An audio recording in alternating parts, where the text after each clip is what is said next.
Derrière l'image, on prend le temps, comme chaque jour, de décrypter l'info à partir de photos qui font sens. Et on accueille aujourd'hui Margot Loisillon. Bonjour Margot, journaliste à France 24. Alors vous avez sélectionné pour nous un cliché qui est assez évocateur finalement quand on le regarde. Ça nous rappelle certaines scènes qu'on a beaucoup commentées en début d'année. Racontez-nous ce qu'il nous dit, ce cliché, cette photo qui nous vient des États-Unis.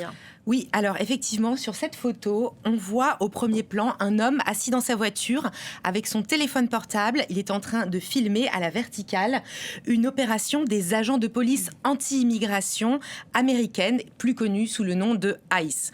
Alors, ces hommes qu'il filme donc sont des agents fédéraux. Donc, on peut voir sur cette photo qu'ils sont masqués. En tout cas, on ne reconnaît pas leur visage. On peut également voir qu'ils sont armés. Grâce au gilet pare-balles qu'ils portent, on peut donc voir qu'ils font partie de la police, notamment donc, de la police de ICE. Et l'un d'entre eux tient 2 téléphones portables. Donc on peut imaginer qu'ils sont sur le point d'effectuer une opération. La neige autour, donc effectivement, rappelle le décor de Minneapolis, notamment au moment des assassinats de René Good et Alex Pretty le mois dernier. Donc, effectivement, cette photo, d'ailleurs, a bien été prise dans le Minnesota le 11 février dernier. Et alors, sur cette photo, moi, j'aimerais qu'aujourd'hui, on s'attache à parler de cet homme, justement, en particulier. En premier plan, qui est donc fenêtre baissée. Il n'a pas l'air de se cacher de ce qu'il est en train de faire. Parce que je voulais parler de cet homme, parce qu'il est ce qu'on appelle aux États-Unis un eyes observer, c'est-à-dire un observateur de la police anti-immigration américaine. Alors, c'est tout un concept que vous allez nous expliquer et détailler. D'ailleurs, comment fonctionne le mouvement. Vous avez pu avoir accès à une personne qui, justement, est ICE observer aux États-Unis en ce moment. Exactement. Alors, je tiens juste à préciser avant de commencer que cette personne m'a demandé de ne pas donner son nom, son identité, ni même l'endroit où cette personne vit. Mais grâce à cette personne, j'ai pu en savoir un petit peu plus sur cette mission. Alors, ces observateurs sont des citoyens américains qui sont bénévoles et qui suivent les activités de ICE. Donc, en général, ils les suivent dans les quartiers où ces derniers interviennent.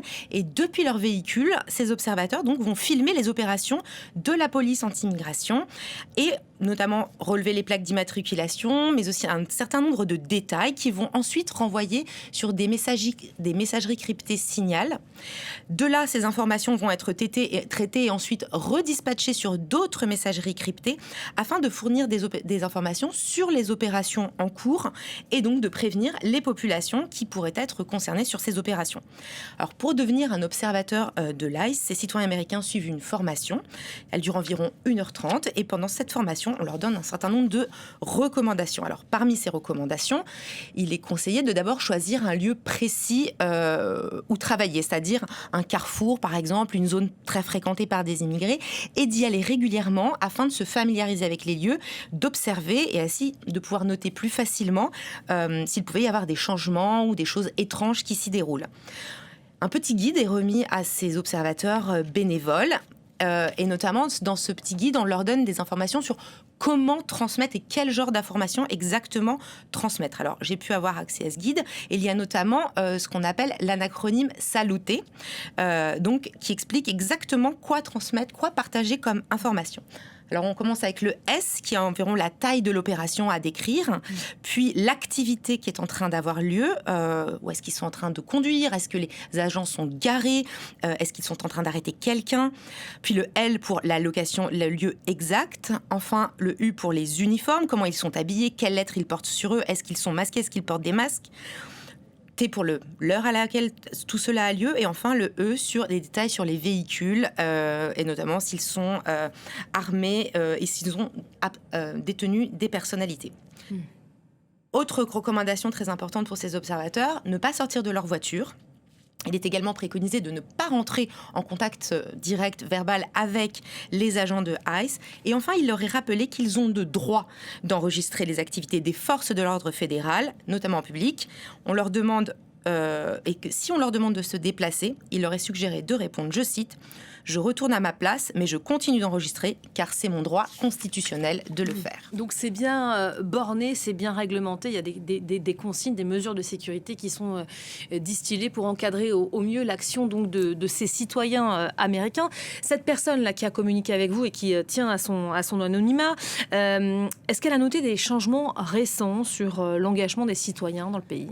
Oui, alors selon elle, il y a vraiment un effet Minneapolis très fort, et notamment la mort d'Alex Pretty, qui, je le rappelle, a eu le 26 janvier dernier. Donc selon cette personne, le nombre de volontaires pour être ICE Observer a explosé à ce moment-là. Lorsque nous sommes entrés en contact, cette personne venait de suivre sa formation il y a une semaine. Elle me disait qu'ils étaient 65 volontaires à suivre la formation. Je lui ai demandé un petit peu un descriptif des personnes présentes. Elle me dit que c'est surtout des jeunes qui... Des profils, voilà, entre 20 et 30 ans essentiellement. Et les organisateurs eux-mêmes de la formation lui ont rapporté que les candidats, les bénévoles étaient chaque fois plus nombreux.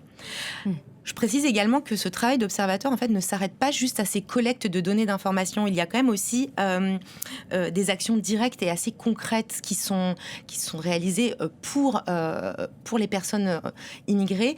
La personne que j'ai contactée m'a raconté que la veille de notre entretien, elle était par exemple allée à la pharmacie chercher des médicaments pour des personnes qui avaient tellement peur de sortir de chez eux, malgré le fait d'avoir une ordonnance, etc., qu'ils ont préféré lui remettre l'ordonnance et qu'elle aille chercher les médicaments pour eux à la pharmacie. Et on a documenté aussi la livraison de courses, de simples denrées alimentaires, ce qui est devenu très compliqué pour ces sans-papiers qui vivent aujourd'hui terrés chez eux, car dans la crainte de se faire interpeller. Comment est-ce qu'il vit ce témoin qui a accepté de vous partager son quotidien? Est-ce qu'il y a de la peur?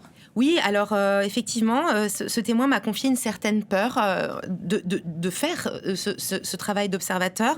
Et en même temps, il me dit qu'il a pris la décision d'agir et de faire quelque chose, et que ça lui fait du bien de sentir ce monde qui se mobilise, de tout ce monde qui se mobilise autour de lui. Pour lui, c'est un moment très sombre des États-Unis, je cite ces mots, et que de sentir un moment d'entraide, un moment où l'entraide se fait de plus en plus grande, est un moment important pour lui. Alors, je voulais aussi préciser un petit détail à propos de ces observateurs, c'est que ce réseau ne s'est pas mis en place ces derniers jours avec la mort de René Good ou d'Alex Pretty, ni même avec l'arrivée de Donald Trump au pouvoir. Ce réseau existe depuis bien plus longtemps que ça. En fait, il existe depuis 2022 à peu près. Je ne sais pas si vous vous souvenez de cette période. Ça a commencé au Texas. Il y avait une très forte arrivée de migration via la frontière mexicaine, et le gouverneur républicain du Texas avait pris la décision d'envoyer les migrants qui arrivaient dans des villes démocrates par bus. Et c'est à ce moment-là, et notamment dans les villes démocrates où tous ces migrants sont arrivés à cette époque-là, que s'est mis en place un réseau d'aide et d'entraide pour les migrants sans papier vers les États-Unis. Voilà le moment où est né, on va dire, ce système d'observateurs. Voilà, qui n'est donc pas nouveau et qui date de quelques années. Par ailleurs, malgré le drame de Minneapolis, les drames de Minneapolis que vous venez de rappeler, il semble que l'administration américaine persiste et signe sur sa politique anti-immigration et qu'il n'y a pas que les ICE Observers qui soient aujourd'hui menacés. Non, en effet, et on vient de l'apprendre, on l'a appris le week-end dernier à travers un article du New York Times. En effet, le département de la sécurité intérieure américaine a décidé d'intensifier ses efforts pour identifier les Américains qui s'opposent à ICE. Donc encore plus loin que les observateurs, c'est tous ceux qui pourraient être contre les actions de ICE. Donc cette répression passe notamment par les entreprises technologiques. Alors attention, accrochez-vous bien. Donc, lorsqu'on parle des entreprises, on parle de ces entreprises, donc on parle de Google, Meta, c'est-à-dire Facebook, Instagram. Le gouvernement donc leur a demandé de fournir les noms et les adresses électroniques, mais également les numéros de téléphone qui sont associés aux comptes de réseaux sociaux qui critiquent l'agence ICE. Alors, évidemment, ces entreprises technologiques ne sont pas obligées d'accéder à cette demande, mais certaines l'ont déjà fait, parfois en prévenant les utilisateurs, afin qu'ils puissent contester cette action devant la justice, mais ce n'est pas toujours le cas. L'article du New York Times donne donc l'exemple de comptes Instagram qui publiaient par exemple des informations sur les raids de l'ICE en Californie. Les assignations ont été contestées devant les tribunaux et donc le département de sécurité intérieure a retiré les demandes d'informations avant même que le juge, dans ce cas-là, puisse statuer. Alors, évidemment, les collaborations entre gouvernement et réseaux sociaux n'est pas quelque chose n'est pas nouveau, mais généralement, ces demandes se font autour de comptes qui sont impliqués dans des crimes graves, notamment, par exemple, des trafics d'enfants. Or, ici, on assiste à une augmentation de ces demandes, mais pour des raisons idéologiques, et ce qui est évidemment bien différent. Donc, on comprend un peu mieux aussi pourquoi notre contact de ICE Observer a peur. Voilà, témoigner devient si compliqué aujourd'hui. En parallèle de tout ça, ICE continue, prévoit d'investir pas loin de 40 milliards de dollars. Vous allez nous expliquer ce chiffre qui est quand même colossal pour de nouveaux centres de rétention de migrants. Tout ça est donc loin d'être terminé. Oui, alors je pense qu'on va encore beaucoup parler d'ICE cette année, puisque dans un document qui a été publié jeudi dernier, et qui porte encore une fois le sceau du ministère de la Sécurité intérieure, ICE a présenté son projet de transformer donc des bâtiments qui existent en, je cite, 8 centres de rétention de grande taille et 13 sites de traitement pour migrants. Alors, qu'est-ce que ça veut dire ? Les bâtiments de grande taille sont prévus pour accueillir entre 7 et 10 000 personnes. Comme celui qu'on voit derrière vous. Exactement. Donc, des bâtiments où des migrants pourraient rester environ jusqu'à 60 jours. Les autres sites les plus petits auraient une capacité de 1 000 à 1 500 personnes, avec des séjours là un petit peu plus courts. Le tout, évidemment, avant les expulsions définitives de ces migrants.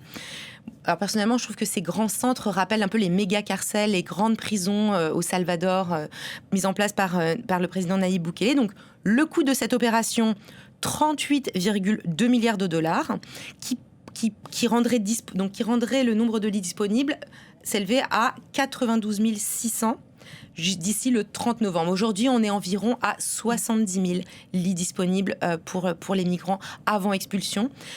Donc voilà, Donald Trump l'avait bien dit, qu'il allait faire de la lutte contre l'immigration l'une des clés de voûte de son second mandat. Donc ce document laisse penser que l'offensive risque de s'accélérer. Le document mentionne d'ailleurs une augmentation attendue des opérations de police et des arrestations en 2026. Sachez également que le budget de ICE a doublé a explosé et que les effectifs de ICE ont plus que doublé, passant de 10 000 à 22 000. Alors pour le moment, cette mesure est arrêtée par un shutdown partiel qui a été décidé le 14 février dernier, en raison notamment de l'opposition des démocrates face à cette mesure. Mais il faut attendre évidemment de savoir quelle suite va être donnée à tout ça. Et je dirais qu'on n'est peut-être pas forcément dans la très bonne direction. Au bout de nos surprises, sachant qu'on est à seulement un peu plus d'un an de mandat de Donald Trump qui semble tenir ses promesses cette fois. Merci beaucoup Margot Loisillon.